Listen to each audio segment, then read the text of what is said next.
Olá, meus amigos, tudo bem? Meu nome é Ticiano Marcel. Atualmente ocupo o cargo de advogado da União, mas também já ocupei o cargo de técnico judiciário do Tribunal de Justiça de Sergipe. Vou gravar um vídeo aqui para vocês com uma sugestão de estudos em relação à banca FGV, que está responsável pelo concurso. E a banca FGV tem um estilo de cobrança que é um pouquinho diferente, porque eles dão um pouco de prioridade para o raciocínio, ainda que não de maneira aprofundada. E como que isso acontece? Se eles vão cobrar uma lei seca, como é de costume em concursos para técnico judiciário, eles não pegam simplesmente o dispositivo de lei e colocam na questão com as alternativas para o candidato escolher. Mas eles colocam uma historinha para o candidato tentar aplicar aquele dispositivo de lei na resposta.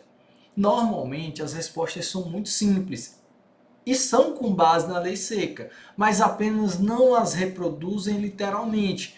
Então é muito importante que durante os estudos vocês tenham isso em mente. E para ficar melhor de visualizar, eu vou mostrar aqui para vocês. Eu estou aqui no que concursos. Vamos procurar aqui algumas questões para mostrar de exemplo. Aqui vem questões. Vamos aplicar os filtros. Banca FGV.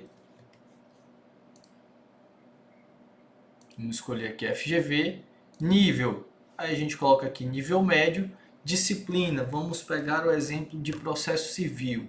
E também esse é um concurso que muita gente que não é da área jurídica faz. Então, por isso a importância também dessa sugestão de estudos. Vamos filtrar. Vejam, eu coloquei os filtros aqui. Disciplina processo civil, banca FGV, nível médio. Apareceram aqui 102 questões de processo civil. Veja que aqui as primeiras que apareceram foram de técnico judiciário do TJ Rio Grande do Norte. Tem aqui também Procuradoria de Niterói, técnico de procuradoria. Mais abaixo temos do Ministério Público de São Paulo, oficial de promotoria, todos cargos de nível médio e que cobraram questões de processo civil. Então é muito importante ter contato com ler essas questões. E vamos lá, como que será a leitura? Porque quando eu digo leitura de questões, não é a resolução como se estivesse numa prova. É apenas, olha, leu aqui o enunciado, já passa para a resposta. Leu o enunciado, já passa para a resposta. Porque esse momento é um momento para você entender o estilo da banca. É um momento para que você vai entender o que deverá ser prioritário quando for estudar o seu material, quando for ler o seu material. Então, por isso a importância de não imaginar que está numa prova, ler a questão e tentar responder. Você pode até fazer isso. Eu entendo como mais eficiente simplesmente ler o enunciado e vai para a resposta. E como que é feito esse estudo? Vejam. Vamos pegar aqui essa primeira questão. Um servidor público, deixa eu aumentar aqui, deixa eu dar um zoom para facilitar a compreensão. Aqui, acho que ficou melhor para enxergar. Um servidor público, essa é uma questão de processo civil. Um servidor público foi intimado a dar andamento ao feito instaurado em razão de ação que ajuizara em face do município, pleiteando verbas remuneratórias. Transcorrido o prazo fixado pelo juiz, sem qualquer manifestação, o processo foi extinto sem resolução do mérito. Ou seja, um servidor entrou com ação contra o município, pleiteando verbas remuneratórias. O juiz o intimou para que ele desse andamento à ação e o autor dessa ação ficou inerte, não tomou nenhuma providência e o juiz extinguiu o processo. Resolvendo propor novamente a ação, reiterando o pedido, agora em litisconsociativo com outros servidores, o autor deverá.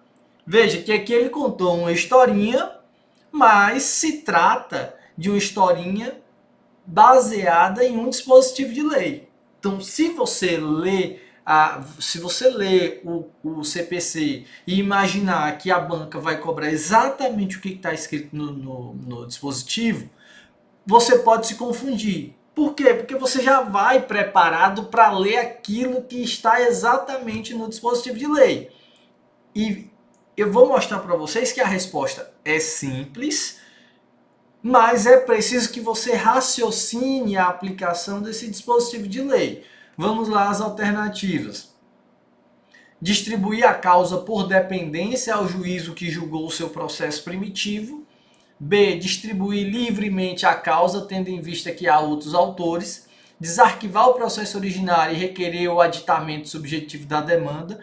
Desarquivar o processo originário e requerer o aditamento objetivo da demanda.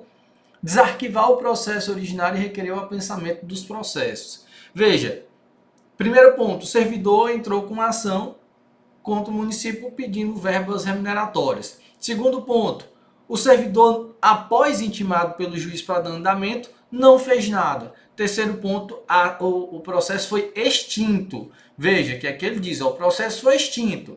Então, se o processo foi extinto, se ele quiser propor novamente a ação, não tem que se falar em desarquivamento do processo originário, porque o processo foi extinto. Acabou. Aqui ele vai, aí, se ele já entrou com a ação e a ação foi extinta porque ele não deu andamento após intimado pelo juiz, também não se pode imaginar que o novo processo será distribuído livremente. Por quê? Porque já teve um juiz que começou a enfrentar aquele tema e foi extinto por inércia do autor. Então, a resposta vai ser distribuir a causa por dependência ao juízo que julgou seu processo primitivo. E vamos lá. O que eu gosto de fazer? Eu leio o enunciado e já passo para os comentários. Veja que sempre que normalmente vão aparecer aqui, ó, aí vocês podem filtrar. Vejam aqui, ó, ordenar por mais curtidos aqui em cima. E normalmente os comentários mais curtidos são os melhores. E aqui ele diz, ó, correta letra A, que é a distribuição por dependência, e a resposta é simplesmente o dispositivo de CPC, o artigo 286, que ele diz: serão distribuídas por dependência as causas de qualquer natureza, inciso 2, quando, tendo sido extinto o processo sem resolução de mérito, for reiterado o pedido, ainda que em litisconsórcio com outros autores ou que sejam parcialmente alterados os réus da demanda. Veja, a questão é exatamente esse dispositivo. Veja, um dispositivo pequeno que gerou uma historinha feita pela banca para o candidato aplicar o que está escrito aqui na norma à questão. Então, quando vocês forem estudar, é sempre bom estudar com... Tem até uma metodologia de estudos que é com base no questionamento. Como que é esse estudo com base em questionamentos? Vamos lá, eu vou abrir aqui o CPC. Vou abrir o CPC, porque esse estudo por questionamentos pode ajudá-los a fixar o conteúdo. Vamos lá no 286, artigo 286, que foi o objeto dessa questão. E aqui ele diz, ó, da distribuição e do registro. Artigo 286, serão distribuídas por dependência as causas de qualquer natureza. E ele traz 3 hipóteses. Hipótese 1, quando se relacionarem por conexão ou continência com outra já ajuizada. Quando, tendo sido extinto o processo sem resolução do mérito, foi reiterado o pedido, que é esse caso da questão. E 3, quando houver o ajuizamento de ações nos termos do artigo 55, parágrafo 3º, ao juízo prevento. E o que é que a gente faz para estudar por repetição? Veja, artigo 286. Hipóteses, a gente coloca aqui hipóteses de quais são as hipóteses, quais são as 3 hipóteses de distribuição por dependência. Veja, aqui é só um exemplo de como vocês podem estudar numa tentativa de visualizar a aplicação prática. Aí você coloca aqui, pronto, você já fez o seu questionamento sobre o artigo 286, com base nessa questão anterior. Quais são as 3 hipóteses? Hipótese 1, conexão ou continência. E aqui a gente não precisa transcrever o dispositivo todo. Aqui é para a gente lembrar, veja, ó, quando se relacionarem por conexão ou continência com outra já ajuizada. Para lembrar, você vai colocar o quê? Que uma das hipóteses é se relacionar com conexão ou continência. Por quê? Porque a questão vai dizer, ela vai te dar dicas sobre o que é, e aí você vai precisar raciocinar o que leu numa aplicação ao enunciado. Segunda hipótese, reiterar pedido reiterar pedido após ação extinta, sem resolução do mérito. Hipótese 3,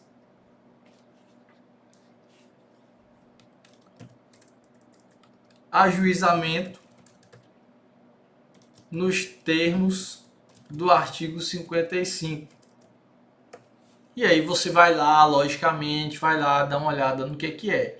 Então aqui, ó, veja que a gente fez um questionamento sobre um dispositivo.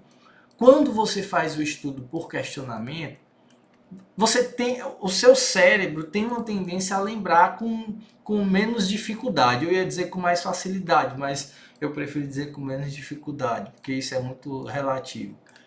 Então, o que é interessante? Deem uma olhada em todas essas questões com esses filtros que vocês vão perceber, ó, veja essa outra aqui. Recebendo uma petição inicial em que o pedido do autor consiste em reajuste salarial considerado indevido por força de enunciado, veja, por força de enunciado de súmula do Tribunal de Justiça e sabendo-se que a questão é exclusivamente de direito. O que é que a gente extrai daqui? Olha, um pedido que é feito numa ação judicial de algo sabidamente indevido, que já tem uma súmula de tribunal dizendo que é indevido e que não há necessidade de dilação probatória, ou seja, de produção de provas, já que é uma causa exclusivamente de direito. E aqui ele traz as opções. Se a gente passar para os comentários, ó, gabarito, letra D, improcedência liminar do pedido. E aí o dispositivo 332 do CPC traz as hipóteses.